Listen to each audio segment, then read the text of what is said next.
have to apply our best efforts to fulfill the task at hand. A dream doesn't become a reality through magic.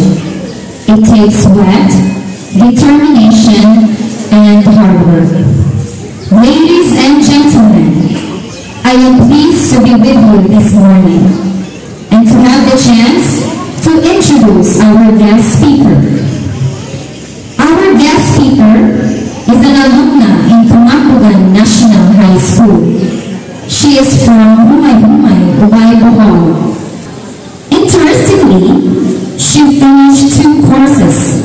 She graduated her Bachelor of Science in Accountancy at the University of Bohol in Tagbilaran City, dated 1997. And also, the amount of her passion and dedication led her to what she is now, and together with the blessings from the Lord. Without further ado, please join me in welcoming our guest speaker this morning, Ms. Jolibin Pardilio Trazo.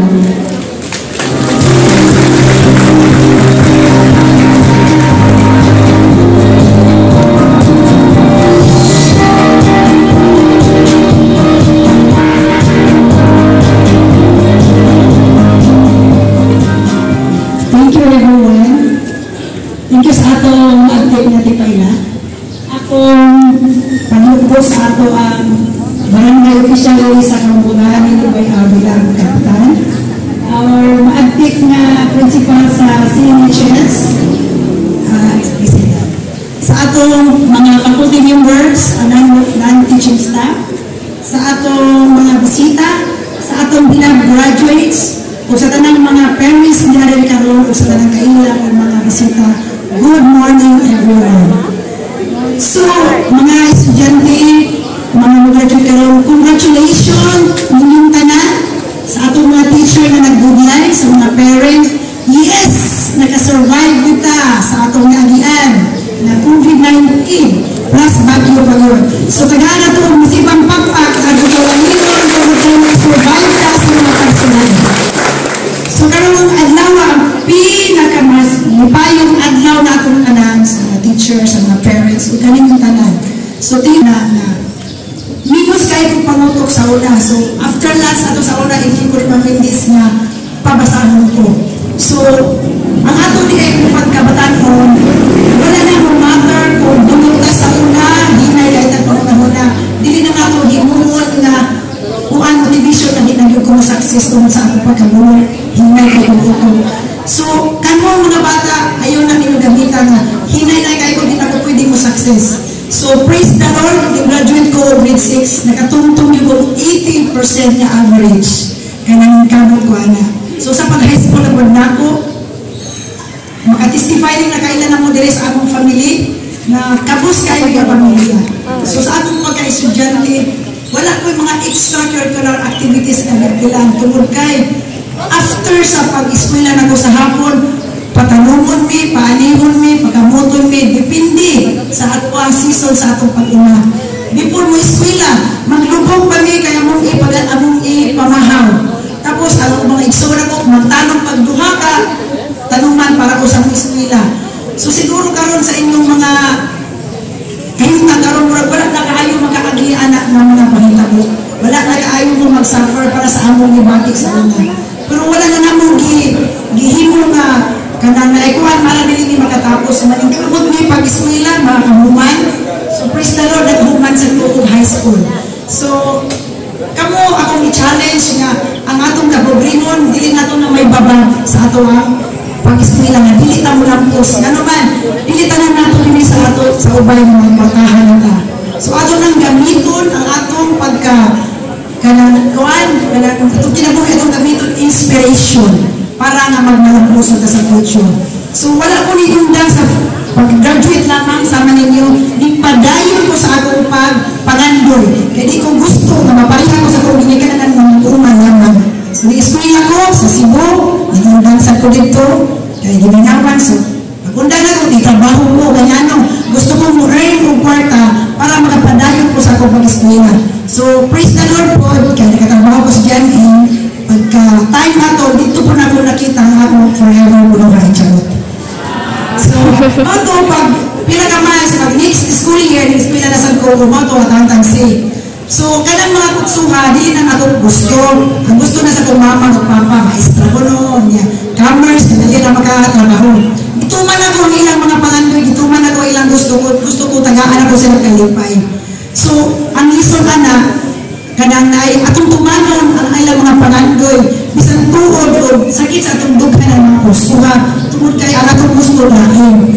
So, sa atong case, wala ko'y mahimo kay ako lang gusto na matagaan sila kalipay, makatalagaan ko nila ako future kung ako'y makarungan.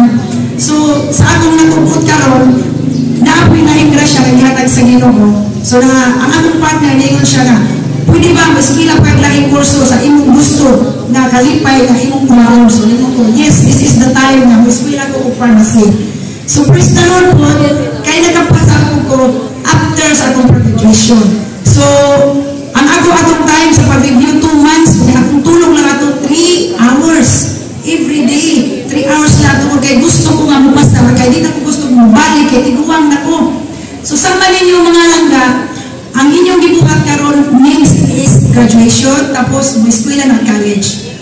Ayaw yung taon mo pagyabag-yabag sa inyong pag-eskwela.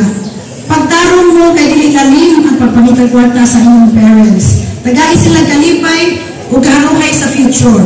So kung napugos man gani mo karon sa inyong kurso may pagkuha, buhata na, paningkamot, ma-success. After ana, kuhaa ang inyong gusto kuhaon. Kung doon na mo yung mga kwarta, may kagasto sa inyong pagalimod.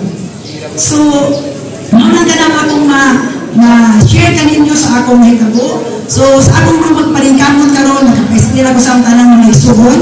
Kanya, naghahatag kong kalipay sa akong parents, sa akong unsay na anak ko karon. Kaya atong parents, usara kabuok. Sila lang yung pwede kong kapalitan yung buong Manila. So, tagaan na to sila kalipay before na sila mawala sa kalibutan. So, naalang ko i-share na upat ka 4 pays. So, nakabasa ko sa kamang principal na na-approach siya niyahan na upat ka pays sa atong bawang kanino. Sa ako po, doon na sa ko upat. So, dili na 4 pays ka makahatay tagwarta ha.